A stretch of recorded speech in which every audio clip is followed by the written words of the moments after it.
நான் இப்போது ஒரு புத்தகம் படித்துக் கொண்டிருக்கிறேன், என் கார்ல கூட இப்ப கூட இருக்கு, நெக்ஸஸ் அப்படின்னு ஒரு புத்தகம். உலுக்குது அந்த புத்தகத்தை படித்தால்.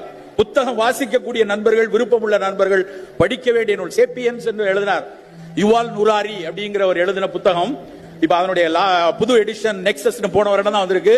நாகலட்சுமி சண்முகம்னு ஒரு அம்மா பாம்பேல இருக்காங்க. அந்த அம்மா எல்லாம் உண்மையிலே கையெடுத்து கும்பிடுற நான் இதுவரை பார்த்ததில்லை. அந்த அம்மா அப்படி ஒரு மொழிபெயர்ப்பாளர், அவ்வளவு சிறப்பாக 100வது மொழிபெயர்ப்பு நூல் அந்த புத்தகம்.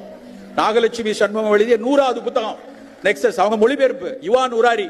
அந்த நுராரி எல்லாம் எப்படிதான் இப்படி எழுதுவாருன்னு எனக்கெல்லாம் கற்பனையே பண்ண முடியல. இந்த நெக்ஸஸ்னா என்ன, வலைப்பின்னல்.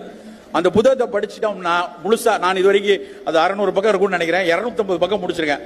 இந்த வாரத்துக்குள்ள அந்த புத்தகத்தை முடித்து விட வேண்டும் என்கிற ஒரு எண்ணம் இருக்கு. 250 பக்கம் படிச்சிருக்கேன். 250 பக்கத்திலேயே உலுக்குது. இந்த உலகம் எதை நோக்கி போய் கொண்டிருக்கிறது எழுதுறாரு. செயற்கை நுண்ணறிவை பத்தி தான் முழு புத்தகமும்.